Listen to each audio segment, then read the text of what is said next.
એક નવો એક શબ્દ બનાવ્યો છે, ડિજિટલ એરેસ્ટ. એવું કાયદાકીય ક્યાંય જોગવાઈ નથી. બરાબર. એટલે એ કન્ફ્યુઝનમાં રહે કે આ પોલીસ જે છે વચ્ચે જે આવી છે એ મદદ કરે છે કે પૈસા કઢાવે છે, એ કન્ફ્યુઝનમાં જ રહે. અને છેલ્લે ખબર પડે કે ખરેખર તો આ લોકો ફ્રોડ હતા. એ લોકો સૌથી પહેલા કુરિયરની હેડ ઓફિસથી બોલું છું. તમારું નામથી, તમારા આધાર કાર્ડથી એક કુરિયર બુક થયું છે, એની અંદર ડ્રગ્સ છે, કોઈ પાસપોર્ટ છે, આ પ્રકારનું ગંભીર બાબતો બતાવે. પછી એ પોલીસની જોડે કનેક્ટ કરાવે અને એમ કે આ પોલીસ છે. આ જે ઇસ્યુ છે એમાંથી મદદ કરવાનું બાને તમારી પાસેથી પૈસા પડાવે. કે કેટલા ટાઈમ ડ્યુરેશનમાં તમે જો કમ્પ્લેન એ રજીસ્ટર કરાવો છો તો એમના રૂપિયા જે છે પાછા આવવાની શક્યતા વધી જાય. જે આ લોકો ફ્રોડ કરે છે એ ઇન્ડિયાના જ લોકો હોય છે કે આઉટસાઇડ ઓફ ઇન્ડિયાથી પણ એવા ફ્રોડ થઈ શકે છે? આજે આપણે ખૂબ જ ઇમ્પોર્ટન્ટ અને ઇન્ટરેસ્ટિંગ ટોપિક ઉપર વાત કરવાના છીએ અને એ છે સાયબર ક્રાઇમ. આ ડિજિટલ દુનિયામાં જેમ જેમ ટેકનોલોજી આગળ વધી રહી છે તેમ સાયબર ક્રાઇમનો ખતરો પણ વધી રહ્યો છે. નમસ્કાર મિત્રો, હું છું રાજ ફ્રોમ રેડિકલ ટેક.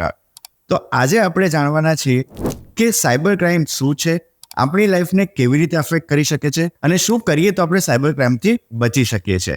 તો આજના આપણા સ્પેશિયલ ગેસ્ટ આપણી સાથે છે VM કાંત સર, જે સુપ્રિન્ટેન્ડન્ટ ઓફ પોલીસ છે Gujarat state of cyber crime cell CID ગાંધીનગરથી. આજે આપણે એમની સાથેથી સમજીશું સાયબર સેફ્ટી રિલેટેડ ખૂબ જ ઇમ્પોર્ટન્ટ વાતો. આ એપિસોડમાં આજે ડિસ્કસ કરીશું સાયબર ક્રાઇમ કઈ રીતે થઈ શકે છે અને લાસ્ટમાં આપણે જાણીશું કે એનાથી બચવા આપણે કયા કયા સ્ટેપ લઈ શકીએ. તો સર, ખૂબ ખૂબ સ્વાગત છે તમારું અમારા યુટ્યુબ ચેનલ પર આવવા માટે અને અમારા શો માટે તમે આવ્યા અને તમારો ટાઈમ આપ્યો એના માટે ખૂબ ખૂબ આભાર તમારો. Thank you. Yes sir. Sir, મારે તો પહેલાં તમારી જર્નીથી સ્ટાર્ટ કરવું છે કે આજકાલ પોલીસ બનવું એ બહુ મોટી વાત છે અને મને તમારી જર્નીથી સમજાવો કે તમે કેટલા ચેલેન્જીસ તમારી લાઈફમાં આવ્યા, એમનો સામનો કઈ રીતે કર્યો અને આ પોઝિશન પર કેટલા ટાઈમથી છો? મારી પોલીસમાં જો જર્ની જોઈએ તો હું 2001માં પોલીસ સબ ઇન્સ્પેક્ટર તરીકે ભરતી થયેલો અને ત્યાર પછી મેં GPSCની પરીક્ષા આપી અને 2011માં હું એઝ એ DYSP તરીકે સિલેક્ટ થયો. એટલે એક વખત સબ ઇન્સ્પેક્ટર તરીકે અને બીજી વખત DYSP તરીકે ટ્રેનિંગ લીધી અને હાલમાં હું અત્યારે પ્રમોશન લઈ અને SP state cyber crime cell તરીકે ફરજ બજાવું છું. ઓકે, ખૂબ જ સરસ. સર, આજનો આપણો મેઇન જે ટોપિક છે સાયબર ક્રાઇમ, તો તમે મને આપણા ઘણા બધા ગુજરાતના એવા વ્યુઅર્સ છે કે જેમને કદાચ ખ્યાલ નથી કે સાયબર ક્રાઇમ કઈ રીતે થઈ શકે. તો એક બેઝિક આપણે સાયબર ક્રાઇમ શું છે એનાથી શરૂઆત કરીએ. તો તમે મને જણાવો કે અત્યારે સાયબર ક્રાઇમ શું છે અને એને કેટલી કેટેગરીમાં ડિવાઈડ કર્યું છે તમે, કે આટલી કેટેગરીમાંથી થઈ શકે છે? જી, સાયબર ક્રાઇમ એટલે એની કોઈ કાયદાકીય વ્યાખ્યા નથી, પરંતુ મોટાભાગના નિષ્ણાંતોએ એક વ્યાખ્યા બનાવેલી છે કે જેમાં ઇન્ટરનેટના માધ્યમથી અથવા કમ્પ્યુટરના માધ્યમથી કમ્પ્યુટરને અથવા કમ્પ્યુટર મારફતે વ્યક્તિને નુકસાન પહોંચાડે એને સાયબર ક્રાઇમ ગણવામાં આવે છે. અને એની કેટેગરીઓ જો કહીએ તો મુખ્ય રીતે 2 કેટેગરી છે. એક તો ફાઇનાન્શિયલ સાયબર ક્રાઇમ અને non financial cyber crime. Okay. Financial cyber crime છે એની અંદર આપણે મોટાભાગના જાણીએ છીએ કે કોઈ બી રીતે વ્યક્તિ પાસેથી પૈસા પડાવવામાં આવે અથવા હેકિંગ કરી અને એના ખાતાઓમાંથી પૈસા ઉપાડી લેવામાં આવે. અને નોન ફાઇનાન્શિયલ સાયબર ક્રાઇમની અંદર પણ અલગ અલગ કેટેગરીઓ છે કે જેની અંદર કોઈને બદનામ કરવા માટે એના વિડીયો વાયરલ કરતા હોય અથવા એને હેરેસમેન્ટ કરવામાં આવતું હોય, એનો ડેટાની ખાલી ચોરી કરવામાં આવતી હોય. આ પ્રકારના જે ક્રાઇમ હોય એમાં ઘણી વખત પોર્નોગ્રાફિક વિડીયો વાયરલ કરવામાં આવતા હોય અથવા એકબીજાને શેર કરવામાં આવતા હોય. તો આ જે છે એ નોન ફાઇનાન્શિયલ સાયબર ક્રાઇમ ગણાય. એટલે મુખ્ય 2 કેટેગરી છે અને એની અંદર જોઈએ જો માની લો કે ફાઇનાન્શિયલ સાયબર ક્રાઇમ, તો એની અંદર તો ખૂબ બધી કેટેગરીઓ છે. એને અમે અલગ અલગ મોડસ ઓપરેન્ડીથી એને અલગ અલગ નામ આપીએ છીએ. દાખલા તરીકે investment fraud, sextortion fraud, matrimonial fraud, job fraud, આવા બહુ બધા ફ્રોડ છે. એટલે બધા 50 જેટલા અલગ અલગ પ્રકારની મોડસ ઓપરેન્ડી છે. બરાબર છે. ઓકે સર, હું બિઝનેસ બેકગ્રાઉન્ડથી બિલોંગ કરું છું અને અમારી જેટલા પણ ઇન્ડિયન એમએસએમઈના લોકો છે એ કાં તો જસ્ટ ડાયલ કાં તો ઇન્ડિયા પાર્ટ ઉપર હોય છે. તો ઘણીવાર અમારી જોડે કેવું થાય કે અમે ઇન્ડિયા પાર્ટ પર રજિસ્ટર છીએ, અમારી ઉપર કોલ આવે કે અમારે આ પ્રોડક્ટ જોઈએ છે અને હું ઇન્ડિયન આરબીઆઈમાંથી વાત કરું છું, બરાબર. અને પછી કોટેશન લેશે અને પછી મતલબ અમારી જોડે બી એક વખત આવી રીતે ફ્રોડ થયેલું છે. તો તમે એ થોડું ડિસ્ક્રાઇબ કરી શકો કે આ એક્ઝેક્ટલી કઈ રીતે થતું હોય છે? એટલે આમ તો આ લોકો છે જે સાયબર ક્રિમિનલ્સ છે એ હ્યુમન સાયકોલોજીને પૂરેપૂરી સમજતા હોય છે. અને હ્યુમન સાયકોલોજીમાં જે મુખ્ય 3 નબળાઈઓ છે એને આ લોકો ટાર્ગેટ કરતા હોય છે. ઓકે. જે 3 નબળાઈઓ છે મુખ્ય, એમાં છે એક લાલચ, એક ડર અને આળસ. એટલે ઘણી વખત સસ્તી વસ્તુઓ ની ઓફર કરે, અથવા તમે જે ભાવ કોટ કર્યા હોય એનાથી ઊંચા ભાવે તાત્કાલિક પેમેન્ટની વાત કરી અને આપણને લાલચમાં લાવે. ઘણી વખત ડરાવવાની વાત કરે કે તમને તમારું એકાઉન્ટ બંધ થઈ જશે, પછી તમારું માન લો કે કોઈ રજિસ્ટ્રેશન કંઈ હોય તો એ કેન્સલ થઈ જશે, આ પ્રકારનું ઇલેક્ટ્રિસિટી તમારી કટ કરી દેવામાં આવશે. આ પ્રકારના પણ ઘણી વખત ડરની થિયરી ઉપર પણ આ લોકો કામ કરતા હોય. અને ઘણી વખત ઉતાવળ કરાવે આપણને. રાઈટ. એટલે ઉતાવળ એટલે આપણને એવું લાગે કે ઉતાવળમાં એક આળસ છે કે તમે જે મેઇન કન્ટેન્ટ જે જોવાનું છે એમાં તમે આળસ થાય અને બીજી કામમાં તમને ઉતાવળ કરાવે. એટલે આ રીતે જે મુખ્ય 3 જે નબળાઈઓ છે એના આધારે આ લોકો કરતા હોય છે. અને ઇન્ડિયા માર્ટ હોય કે ફેસબુક માર્કેટ પ્લેસ હોય, OLX ઉપર હોય, આ પ્રકારની બંને પ્રકારથી લોકો ઘણી વખત કસ્ટમર બનીને કામ કરતા હોય, ઘણી વખત સેલર બનીને પણ કામ કરતા હોય. એટલે બંને બાજુ જ્યારે આપણે ઓનલાઈન ટ્રેડિંગ કરતા હોય ત્યારે ખાસ ધ્યાન રાખવું પડે કે આ વ્યક્તિઓ ખરેખર સાચા છે કે ખોટા છે. Okay sir. સર, મારે એ જાણવું છે કે ધારો કે આવો કોઈ ફ્રોડ થઈ ગયો તો તમારા ગાઈડન્સ પ્રમાણે તમે શું અમારી જનતાને સજેસ્ટ કરવા માંગો છો કે કેટલા ટાઈમ ડ્યુરેશનમાં તમે જો એ રજિસ્ટર કરાવો છો કમ્પ્લેન, તો એમના રૂપિયા જે છે પાછા આવવાની શક્યતા વધી જાય? એ થોડું તમે ટેકનિકલી સમજાવો. ટેકનિકલી જણાવું તો જ્યારે કોઈ ફ્રોડ થઈ જાય એનું એના જ્યારે માનો કે પેમેન્ટ થયું એના તરત જ જો તમને ખ્યાલ આવી જાય તો તમે 1930 ઉપર કોલ કરો. અને આપણા માટે ગુજરાતની જનતા માટે ગૌરવની બાબત છે કે ગુજરાતની જે હેલ્પલાઇન છે 1930, એ હેલ્પલાઇન પૂરા ભારતની અંદર સૌથી વધુ નાણાં બ્લોક કરાવવાની અને પરત કરાવવાની જે કામગીરી છે એમાં ટોપ ઉપર છે. અચ્છા. એટલે 1930 ઉપર જો કોલ કોઈ કરે તાત્કાલિક, તો તાત્કાલિક આ પૈસા બચી શકે. અને અમારે ત્યાં 5 કલાકની અંદર જો કોઈનો કોલ આવી ગયો તો અમે 60 થી 70% બચાવીએ છીએ. અને જો 1 કલાકની અંદર જો કોલ આવ્યો ટ્રાન્સફર કર્યાના 1 કલાકની અંદર, તો 80% 90% જેટલા પૈસા બચી જાય છે. અને ઘણી વખત 100% રૂપિયા પણ બચી શકતા હોય છે. હમણાં જ એક બેનનો અત્યારે જ એક બનાવ હતો કે જે 3 કલાક પહેલાં એણે પૈસા ટ્રાન્સફર કર્યા હતા અને એને તરત ખ્યાલ આવી ગયો કે આ મારી જોડે ફ્રોડ થયું છે. એણે તરત કમ્પ્લેન કરી અને 10 લાખ રૂપિયા, અત્યારે જ હમણાં વાત કરી, 10 લાખ રૂપિયા બચાવી લીધા છે. એ ખૂબ જ સરસ વાત છે કે મતલબ આટલું એક્યુરેસીથી તમે કામ કરી રહ્યા છો. અને હું ઘણી કોલેજો પર જતો હોઉં છું તો મેં નોટિસ કર્યું છે કે આપણું જે સાયબર ક્રાઇમ ડિપાર્ટમેન્ટ છે ગુજરાતનું, એ બહુ એક્ટિવલી કામ કરી રહ્યું છે. કેમ કે મેં અવારનવાર અમારા જેટલા પણ સરો છે એમની જોડે સાંભળેલું છે કે લોકો એવરી 6 મંથ એક સેમિનાર તો રાખાવે જ છે. તો મારે એ પણ જાણવું છે કે તમારા જે વોલેન્ટિયર્સ છે એ એક્ઝેક્ટલી કઈ રીતે કામ કરે છે અને તમે સાયબર ક્રાઇમ માટેનું જે એજ્યુકેશન છે એ કઈ રીતે તમે અત્યારે સ્પ્રેડ કરી રહ્યા છો? કેમ કે તમારી જે એક્ટિવિટીઝ છે ખૂબ જ સરસ છે. ઇનિશિયેટિવ પણ અમને ઘણું સારું લાગ્યું. અવેરનેસ ફેલાવવા માટે અને એક સ્વાભાવિક સમજો કે સાયબર ક્રાઇમ રોકવો એ માત્ર ને માત્ર પોલીસની કેપેસિટીથી નહીં થાય. રાઈટ. એટલે પબ્લિકનું પાર્ટિસિપેશનની જરૂર છે, જાગૃતિની જરૂર છે. એટલે જ્યારે સાયબર ક્રાઇમ એટલી બધી જગ્યાએ અને દરેક વ્યક્તિની પોસિબિલિટી હોય ત્યારે દરેક વ્યક્તિ જાગૃત રહેવો જોઈએ અને દરેક વ્યક્તિ વલરેબલ છે જો ધ્યાન નહીં રાખે તો. એટલે નવી દિલ્હી MHA જે છે એના દ્વારા એક વોલેન્ટિયરની સ્કીમ શરૂ કરવામાં આવી. જોકે ગુજરાતમાં આ સ્કીમ શરૂ થઈ એ પહેલાંથી વોલેન્ટિયરની સ્કીમ ચાલુ જ હતી. એટલે આપણે ત્યાં અમે વોલેન્ટિયરને રજીસ્ટર કરીએ છીએ. 3 પ્રકારના વોલેન્ટિયર હોય છે. અમુક વોલેન્ટિયર એવા હોય કે જે પોતે અવેરનેસ ફેલાવવા માટે મદદ કરતા હોય કે અમારે સ્કૂલની અંદર કોઈ સંસ્થાઓની અંદર અવેરનેસના કાર્યક્રમો કરવા હોય તો આ લોકો જાય અને લોકોને જાગૃત કરે. આ પ્રકારે પણ કામ થાય છે. એટલે સાયબર અવેરનેસ વોલેન્ટિયર છે.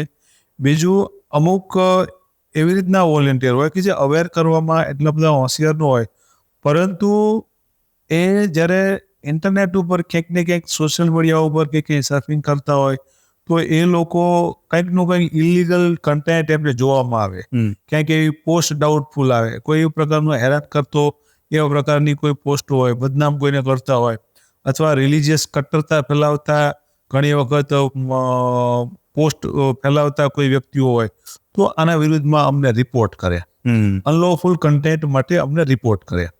અથવા ઘણી વખત અમને લાગતું હોય કે આ અનલોફુલ કન્ટેન્ટ છે તો જે સોશિયલ મીડિયાના જે પ્લેટફોર્મ હોય એને પણ અમે કહીએ તો આ લોકો એમને પણ રિપોર્ટ કરે.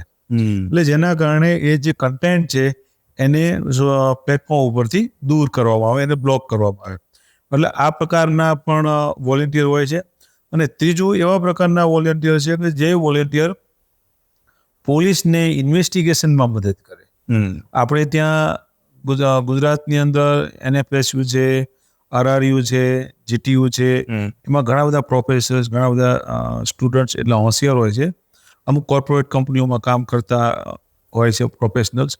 એ ઘણા બધા હોશિયાર અને જાણકાર હોય છે અને એકદમ લેટેસ્ટ હકીકતો સાથેથી વાકેફ હોય છે.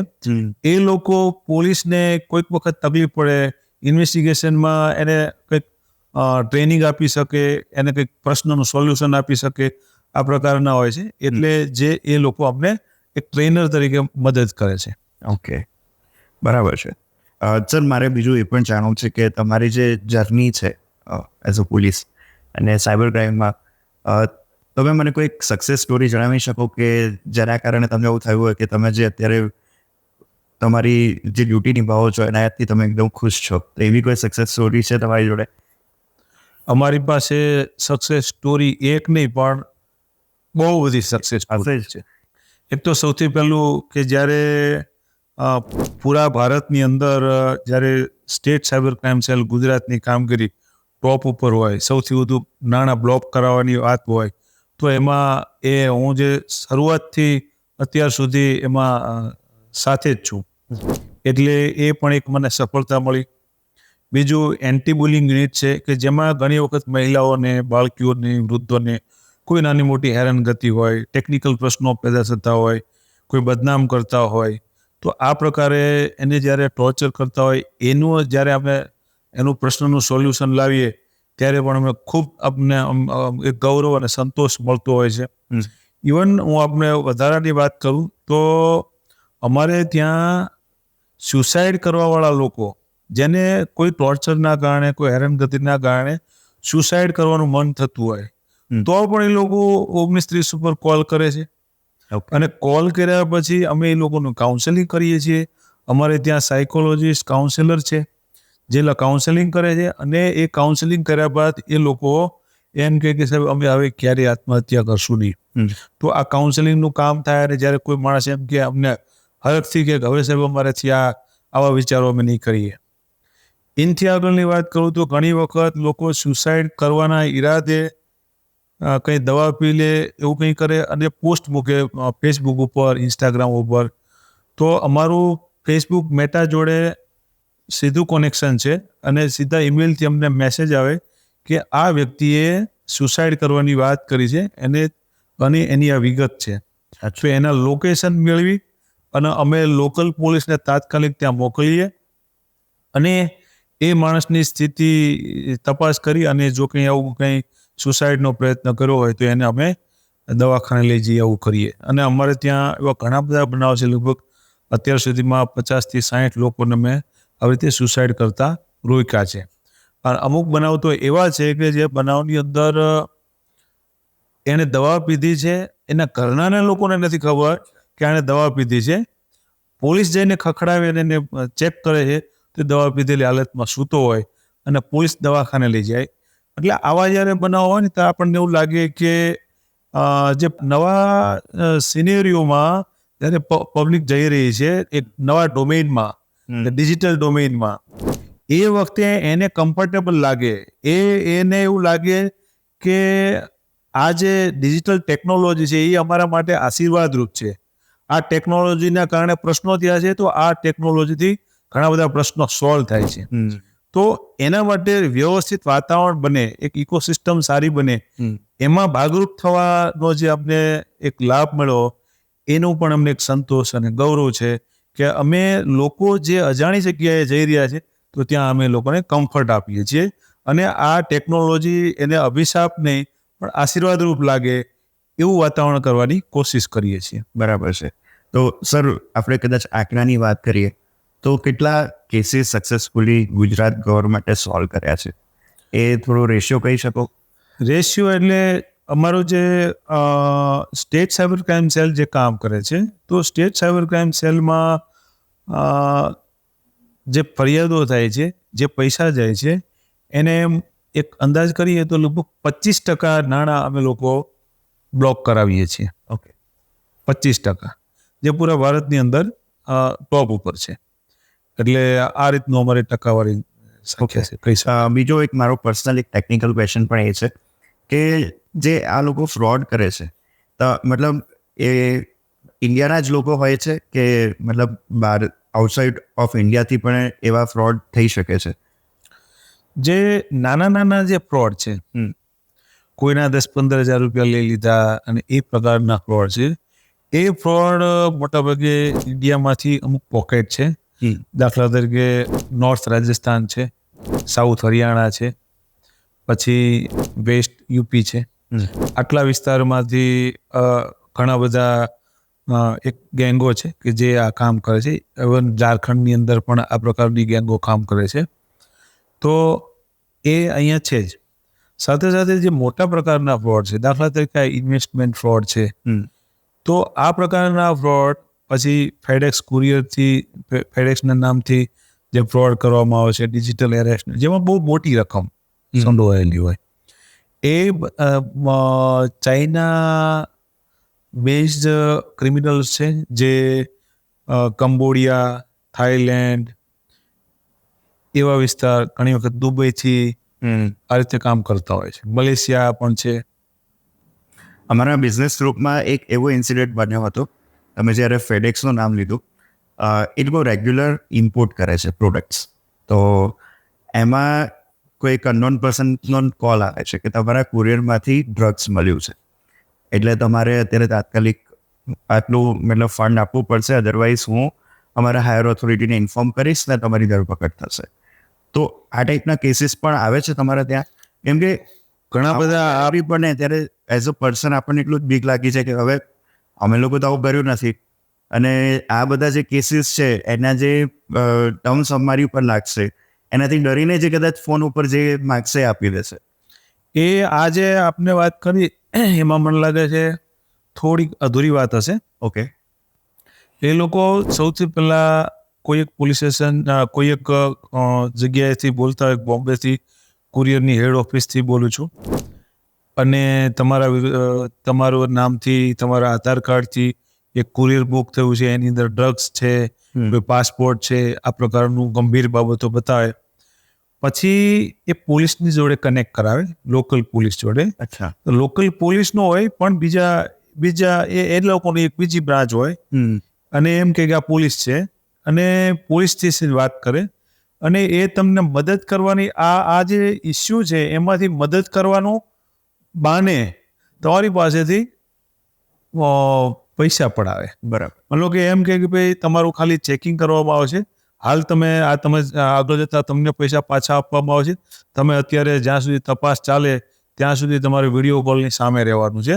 એટલે તમે ડિજિટલ એરેસ્ટની એક નવો એક શબ્દ બનાવ્યો છે, ડિજિટલ એરેસ્ટ. એવું કાયદાકીય ક્યાંય જોગવાઈ નથી, પરંતુ ડિજિટલ એરેસ્ટ કે અમારો ઓર્ડર છે ડિજિટલ એરેસ્ટ કરવાનો, એટલે સામેવાળી વ્યક્તિને મતલબ આપણા વિક્ટીમને એ લોકો વિડીયો કોલની સામે ને સામે બેસી રહેવાની સૂચના આપે અને એ લોકો એની પાસેથી અલગ અલગ જગ્યાએ બેંક સ્ટેટમેન્ટ મંગાવી એમાંથી જેટલું બેલેન્સ હોય એ એની પાસેથી કઢાવડાવે અને વ્યક્તિની ક્યાંય મૂવ કરવાનું નથી. બરાબર. એટલે એ કન્ફ્યુઝનમાં રહે કે આ પોલીસ જે છે વચ્ચે જે આવી છે એ મદદ કરે છે કે પૈસા કઢાવે છે, એ કન્ફ્યુઝનમાં જ રહે અને છેલ્લે ખબર પડે કે ખરેખર તો આ લોકો ફ્રોડ હતા. અચ્છા, તો સર આવા ટાઈમે આપણે જે જનતા છે એમને જાણવું હોય કે આ ફ્રોડ છે કે સાચી વસ્તુ કરી છે, તો એના માટે તમે શું ગાઈડ કરશો? સૌથી પહેલાં જ્યારે આ પ્રકારના કોઈ કોલ આવે તો એને બિલીવ નહીં કરો, અથવા તમારે બિલીવ કરવા હોય તો તમે એ સાચું હોઈ શકે અથવા ખોટું હોઈ શકે એવું તમને લાગતું હોય તો તમે લોકલ પોલીસ જોડે કનેક્ટ કરો, તમારા લોકલ પોલીસ જોડે. એમની લોકલ પોલીસ એટલે એ તો એના નાટ્યાત્મક રીતે રજૂ કરેલા કેરેક્ટર છે. આપણી લોકલ પોલીસનો સંપર્ક કરો. ઇવન 1930 જે અમારી હેલ્પલાઇન છે એનો સંપર્ક કરો, એટલે તમને એકદમ વ્યવસ્થિત ને ક્લિયર કટ માર્ગદર્શન મળી શકે. બરાબર છે.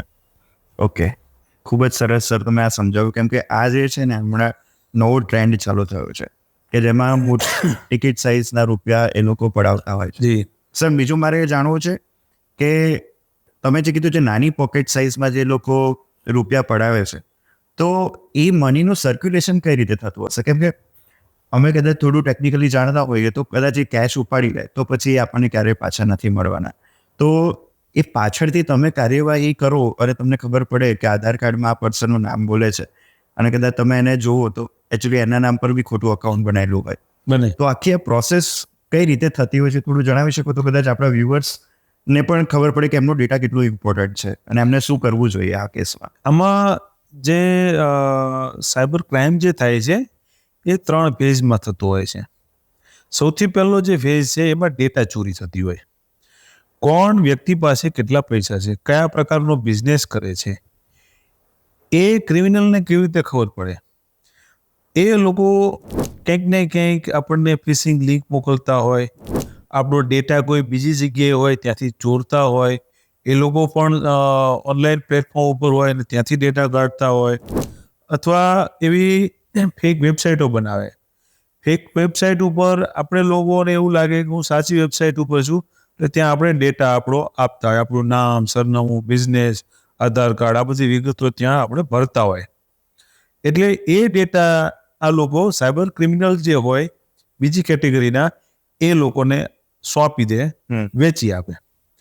પછી એ જે પ્રકારે એ લોકોએ ડેટા આવ્યો છે એ ડેટાના અનુસંધાને સ્ક્રિપ્ટ બનાવે. દાખલા તરીકે કોઈ એક વ્યક્તિ છે એક ફેક વેબસાઇટ બનાવી કે જેની અંદર જોબની જાહેરાત કરી અને જોબ માટે કોઈએ અરજી કરી અને એમાં પોતે કેટલો ગ્રેજ્યુએટ છે, શું છે, એ બધી વિગતો આપી હોય. એટલે એના આધારે સાયબર ક્રિમિનલ એને સ્ક્રિપ્ટ આપે, એને જણાવે કે એક જોબ મળે એવું છે, તમને એક ખાલી ટ્રેનિંગના આટલા રૂપિયા ભરવાના થશે, તમને યુનિફોર્મ મળશે, તમને રહેવાનું મળશે, બધી વગતો કરે. એટલે વ્યક્તિને એવું લાગે કે હા, એને તો ખ્યાલ છે ક્રિમિનલને કે આ જોબની ઈચ્છા ધરાવે છે, બરાબર, એટલે પેલો માણસ તરત માની જશે અને એ વાતમાં આવી જશે.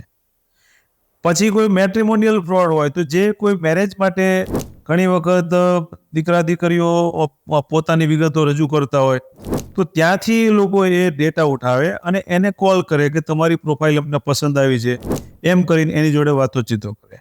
કહેવાનો મતલબ, માન લો કે સ્ટોક માર્કેટમાં જે કામ કરતા હોય એનો ડેટા કોઈ બી જગ્યાએથી ચોરી થયો હોય કે ક્યાંયથી એ લોકોએ જાણ્યો હોય તો એને સ્ટોકની ટિપ્સ આપવામાં આવે. તો કહેવાનો મતલબ જે આપણો ડેટા છે એટલો બધો મહત્વનો છે અને આપણે ગમે ત્યાં ફોર્મ ભરતા હોય છે, ગમે ત્યાં માહિતી આપતા હોય છે અને આ માહિતી કોઈક ને કોઈક રીતે સંસ્થા ઘણી વખત અંદર કારણભૂત ન હોય તો કોઈ કર્મચારી હોય, કર્મચારી ન હોય તો આપણી જ કંઈક ભૂલ હોય, એના કારણે આ ડેટા લીક થતો હોય, એટલે આ ક્રિમિનલ પાસે જતો હોય. જ્યારે ફ્રોડ થઈ જાય પછી એ પૈસા ક્રિમિનલે કેવી રીતે પાછા લેવા, કારણ કે બીજા કોઈના ખાતામાં પૈસા નખાવ્યા છે, એ પૈસા પોતાની પાસે કેવી રીતે આવે, તો એના માટે પણ એક ક્લોઝર પ્રકારના ગ્રુપ રાખતા હોય, એને આ લોકો ક્લોઝર કહે. એટલે એ લોકોને સીધો કોન્ટ્રાક્ટ આપેલો હોય કે અમે જે પૈસા પડાવીએ અને તમારા કોઈ ખાતામાં ટ્રાન્સફર કરીએ તો તમારે અમને અમુક ટકા કાપી અને અમને પૈસા આપવાના. એટલે આ લોકો વિથડ્રો કરાવે પૈસા, ઘણી વખત ATM થી વિથડ્રો કરવાનું કામ કરે, કોઈક વખત ક્રિપ્ટોકરન્સી છે એની અંદર કન્વર્ટ કરાવી નાખે અને ત્યાંથી એ લોકો પૈસા પાછા લેતા હોય. ઘણી વખત અમુક પ્રકારની ખરીદીઓ એ લોકો કરી નાખે, વાઉચર ખરીદી લે અને ત્યાંથી પૈસા પોતે કન્વર્ટ કરી લેતા હોય. એટલે આ અલગ અલગ પદ્ધતિઓથી આ પૈસા ટ્રાન્સફર કરી અને પોતાની પાસે લઈ લેતા હોય. બરાબર છે. ઓકે, ખૂબ જ સરસ સર તમે ડિટેલમાં સમજાવ્યું, કેમ કે ઘણા બધા લોકોને તો ખબર જ નથી હોતી કે એકચ્યુઅલમાં પાછળ બેકએન્ડમાં પ્રોસેસ શું હોય છે. સો ખૂબ જ ધન્યવાદ એના માટે. સર, મારે બીજી ડિટેલમાં વસ્તુ એ પણ જાણવી છે કે જે આ ગંભીર કૃત્ય થઈ રહ્યું છે માર્કેટમાં, તો એના ઉપર તમે કયા ટાઈપના એલિગેશન્સ લગાવો છો કે લાઈક કેટલા વર્ષની જેલ થઈ શકે, કાં તો કેટલા રૂપિયાનો તમે એમને દંડ ફટકારો છો, એ મને એક બે એક્ઝામ્પલ સાથે જણાવી શકો. બાકીની ડિટેલ્સ હું વિડીયો નીચે મૂકી જ દઈશ, પણ કદાચ તમે સમજાવો તો વ્યુઅર્સને વધારે ખ્યાલ આવશે. એમાં જ્યારે ગંભીર પ્રકારના મોટા ગુના હોય ત્યારે એ લોકો વિશ્વાસ અપાવવા માટે ખોટા ડોક્યુમેન્ટ પણ બનાવતા હોય અને ખોટા ડોક્યુમેન્ટ પણ મોકલી આપતા હોય. તો જ્યારે ખોટા ડોક્યુમેન્ટ મોકલાવે તો ખોટા દસ્તાવેજો બનાવવાના, કિંમતી જમીનગીરીઓ બનાવવાના, આવા બધા પણ એલિગેશન્સ લાગતા હોય. અને જે ઇન્ફોર્મેશન ટેકનોલોજી એક્ટ છે એમાં ખોટી ઓળખ બનાવી અને પૈસા પડાવવાના તો ગુનો બને જ છે. સાથે સાથે BNS છે કહેવાય, એના આધારે પણ એમાં પણ ગુના બને છે. એટલે ખોટા દસ્તાવેજો બનાવવા, બદનામ કરવાના ઈરાદે ખોટા દસ્તાવેજો બનાવવા, એનો સાચા તરીકે ઉપયોગ કરવો, ઘણી વખત સરકારી સિક્કાઓ હોય, ચિહ્નો હોય, એનો ઉપયોગ કરે તો એ પ્રકારના એની ઉપર કલમ લાગતી હોય છે. સાથે સાથે આ નાણાં સગે વગે કરવા માટે જે અલગ અલગ એકાઉન્ટ વપરાતા હોય તો એમાં જે મદદગારી કરતા હોય તો અમે કલમ લગાડતા હોય. અને આ એક બહુ મોટી સિન્ડિકેટ હોય, ઓર્ગેનાઇઝ ક્રાઇમ છે. એટલે ઓર્ગેનાઇઝ ક્રાઇમ જો હોય તો એની અંદર BNSની 111 કલમ, 112 કલમ લાગે. સાથે સાથે 120B જે કાવતરાની કલમ લાગે. હવે અલગ અલગ કલમો લગાડતા હોય છે. બરાબર છે. Okay sir. બીજું સર, અત્યાર સુધી તો આપણે થોડી સિરિયસ વાત કરી. તમારા જે જર્નીમાં કોઈ એવો ફની ઇન્સિડન્ટ થયો છે કે તમે શેર કરવા માંગતા હો? ફની ઇન્સિડન્ટ તો એમ માનો ને કે જ્યારે લાઈવ છે તો ક્યાંક ને ક્યાંક ફન પણ સામેથી આવી જતો હોય. એટલે ઘણા બધા એવા બનાવો બનતા હોય કે જે એકદમ ફની હોય, તો એમાં હસવા સિવાય અમારી પાસે કંઈ ઓપ્શન નથી હોતું. બરાબર. ઘણા અમુક એવા પ્રકારના પોસ્ટ હોય કે હું સુસાઇડ કરવા જઈ રહ્યો છું, કાલથી હું નહીં હોય, અને પછી અમે તાત્કાલિક એમાં દોડાદોડી કરતા હોય અને પછી એ માણસ તો ફેક્ટરીમાં ક્યાંય કામે લાગી ગયો હોય. તો આવા બનાવો બને અને પછી પોલીસ અમને રિપોર્ટ કરે. એટલે એમાં તો હસવા સિવાય અમારી પાસે બીજો કંઈ ઓપ્શન હોતો નથી. અને એવા ફની બનાવો પોલીસની બિહેવિયરથી અથવા વિક્ટિમની બિહેવિયરથી પણ ઘણી વખત અમને મળતા હોય છે. અને જે બસ એમાં એનું બીજું કંઈ સોલ્યુશન હોતું નથી. બરાબર. બીજો એક ટેકનિકલ ક્વેશ્ચન એ આવી રહ્યો છે મારા માઇન્ડમાં કે જેટલું અત્યારે AI આવી રહ્યું છે, આર્ટિફિશિયલ ઇન્ટેલિજન્સ, એના કારણે કદાચ પોલીસ ડિપાર્ટમેન્ટ અને સાયબર ક્રાઇમ ડિપાર્ટમેન્ટની અત્યારે જોબ વધી ગઈ હશે, મારું કામ પણ વધ્યું હશે. તો એમાં અત્યારે કોઈ કેસ આવ્યો કે જેના તમને ખ્યાલ જ ના હોય અને ચેલેન્જીસ વધી ગયા હોય એને ડિટેક્ટ કરવામાં, અને પછી ખબર પડી આ તો AIનો યુઝ કરીને આખું કાવતરું કરવામાં? એવી રીતના બનાવો બનતા હોય છે. હજી જો કે એટલા બધા બનાવો ન થાય, પણ એવા બનાવો આવે કે જેની અંદર આર્ટિફિશિયલ ઇન્ટેલિજન્સનો ઉપયોગ કરી વ્યક્તિનો ફોટો બનાવી દેવામાં આવે અથવા વ્યક્તિનો જે અવાજ છે બીજી વ્યક્તિના નામથી જે આપણે જાણતા હોય એનો અવાજમાં કન્વર્ટ કરી નાખવામાં આવે. તો આ પ્રકારે તો અમારે ત્યાં અમુક બનાવ આવતા હોય છે કે દાખલા તરીકે મારો અવાજ હોય, એ અવાજમાં કોઈ ગુનેગાર વાત કરતો હોય, એટલે આપણા પરિચિત હોય એવું માની લે કે BM ટાંક બોલે છે અને એવું પેલો બિલીવ કરે. અચ્છા. એટલે મારું તો આ જે સમય છે એની અંદર એટલું જ કહેવાનું કે જે ડુપ્લિકેશનનું જે વર્ઝન છે હમ એટલું શાર્પલી જોવું પડે છે. હમ પહેલાના સમયની અંદર જ્યારે તમે ડુપ્લિકેશન જોતા હોય તો નરી આંખે ખબર પડી જાય. રાઈટ. હવેનું જે ડુપ્લિકેશન છે એ નરી આંખે આપણા કાનથી આપણા આંખથી નહીં ખબર પડે. એટલે દરેક વખતે તમારે બહુ ડીપલી વિચારવું પડે. દરેક વસ્તુને જ્યારે તમે રિસ્પોન્ડ કરતા હોય ત્યારે તમારે એકદમ હોશપૂર્વક કે કોણ છે, શું હશે, આ અવાજ ખોટો પણ હોઈ શકે, આ પ્રકારની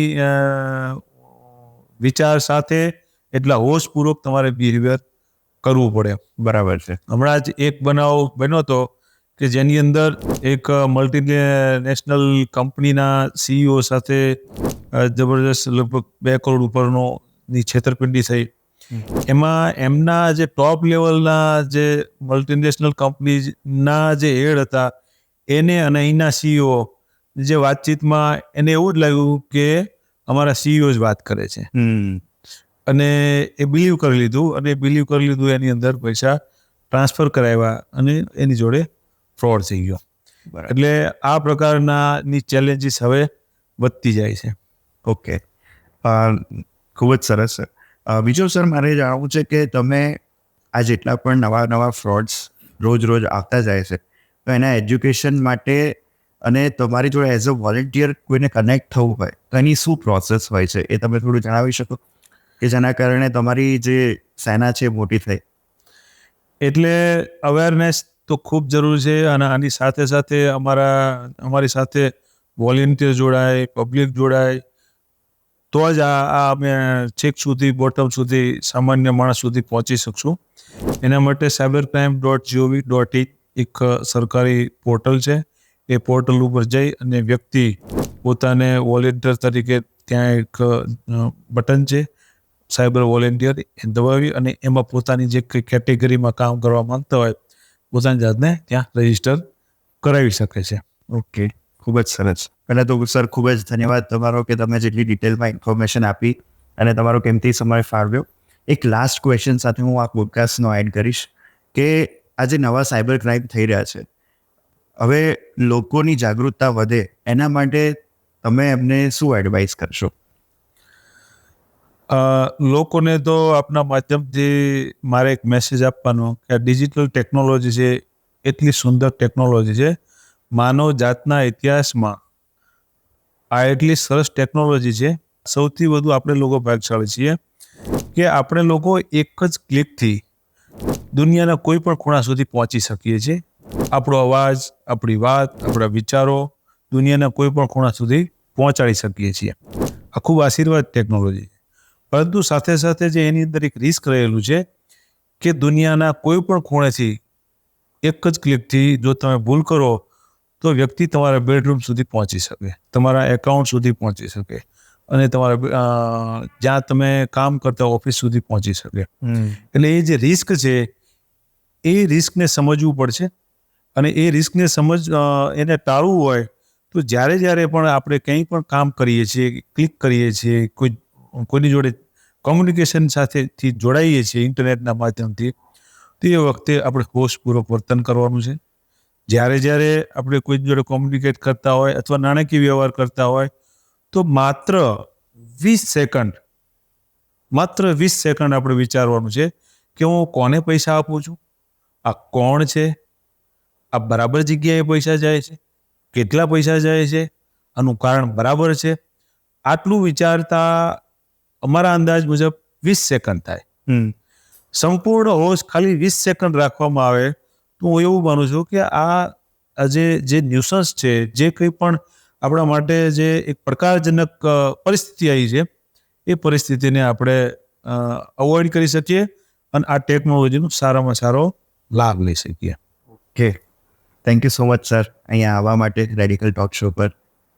આશા રાખું કે બીજી વખત પણ આપણી મુલાકાત થાય અને આપણે કોઈ નવા ટોપિક પર ચર્ચા કરીએ. Thank you so much for coming sir. Thank you.